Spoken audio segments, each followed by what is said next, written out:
मित्रांनो, अशा शेतकऱ्यांपाशी आहे जी वर्षानुवर्षे ऊस करत आले आणि आपल्यासोबत जुळले गेले डाळिंबाचे शेतकरी आहेत आणि कलिंगड लावू का म्हणले. कलिंगड लावाय सांगितलं. भाव चांगले येतील किंवा पुढची परिस्थिती मला चांगली वाटली त्या टायमाला, किंवा दोन पैसे होऊ शकतात आणि शेतकऱ्यांना कलिंगड लावायला सांगितलं. बरोबर आहे. ह्या शेतात बघू शकता ऊस काढल्या आपण लगेच कलिंगड लावलं. ऊस काढल्यानंतर कितव्या दिवशी लावलं असेल आपण? ऊस काढल्यानंतर 9व्या 10व्या दिवशी 9व्या-10व्या दिवशी कलिंगड लावलं. लागण झाली. किती एकर मध्ये कलिंगड लावलं?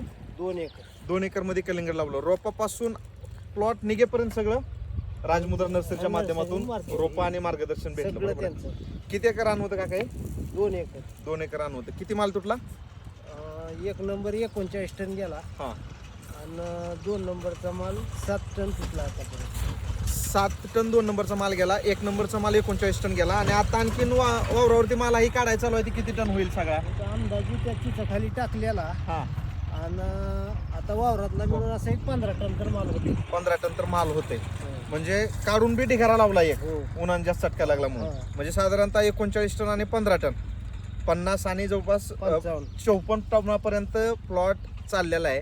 54 जाऊ द्या शेतकरी मित्रांनो, 50 टन जरी माल निघाला तरी जमीन काय अशी लय भारी नव्हती. नाही हलक्या मध्यम स्वरूपाची जमीन. एक इतभर खाली घेतलंय खडू काय खडूक आहे आणि ऊस काढल्या लावलेला आहे. म्हणजे ऊसानं जमिनीचा पूर्ण जे पण जमिनीतला अन्नद्रव्य आहे पूर्ण ऊसानं उचलून घेतलेला असतं. व्हिडिओ मध्ये ऊस दिसतंय. ऊस व्हिडिओ मध्ये सुद्धा ऊस दिसल तुम्हाला काय काय ठिकाणी उगवलेला.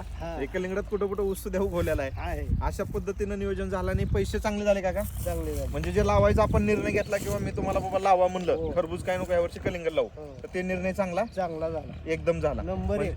रोपापासून जे मार्गदर्शन आपण दिलं शेवटपर्यंत त्याच्यावरती तुम्ही समाधानी आहे? राजमुद्रा नर्सरीवरती समाधानी, अतिशय उत्कृष्ट पद्धतीने पैसे झाले. एकदम समाधानी, एकदम समाधानी आहे. आतापर्यंत किती पैसे झाले तरी पहिला ट्रक मध्ये गेलेल्या मालाची 5,78,000 रुपये होते.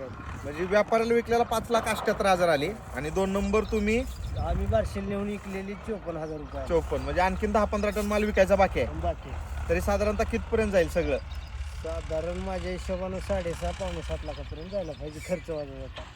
खर्च वजा जाता? हा. म्हणजे केलेला खर्च वजा जाता. हो. टोटल पट्टी किती लागेल सगळी? टोटल पट्टी खर्च 2-2.25 लाख रुपये धरला मी अंदाजे. बरोबर. हिशोब काढलेला नाही. हा, एवढा होत नाही पण तरी पकडला हा. तरी माझ्या हिशोबानं 6-6.5 लाख रुपये हातावर शिल्लक राहायला पाहिजे. शेतकरी मित्रांनो बघू शकताय, ह्याच्या अगोदर कलिंगड किती वर्षापूर्वी लावले किंवा कधी लावलं होतं? आपण लावलंच नाही. आयुष्यात पहिल्यांदा कलिंगड लावलं शेतकऱ्यांनी आणि आपल्यावरती विश्वास ठेवून जे शेड्यूल देतो ते तुम्ही फॉलो करत राहिले. करेक्ट. एक सध्या इकडे नाही. एक सुद्धा इकडे नाही. ओके, चालतंय. धन्यवाद शेतकरी मित्रांनो. सर्वात महत्वाचा विषय आहे की या ठिकाणी पहिल्यांदा कलिंगड लावलं आणि एवढे बक्कळ पैसे झाले जबरदस्त.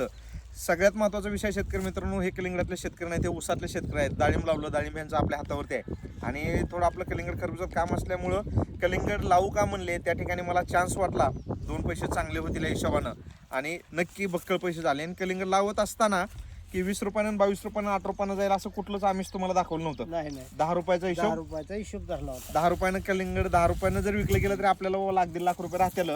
या हिशोबाने आपण कलिंगड मी त्या टायमाला सांगितलं होतं आणि अतिशय आज चांगल्या भावात विकलं गेलं. 2 नंबरचाच माल 10 रुपयानं विकला चालू असेल तुमचा आताचा 2 नंबरचा. 2 नंबरचा माल 1 किलो 1.5 किलो झाला आणि 25 रुपये 20 रुपयाच्या आत दिले. म्हणजे अतिशय चांगल्या पद्धतीने शेतकरी मित्रांनो या ठिकाणी या शेतकऱ्याचे पैसे झालेले आहेत.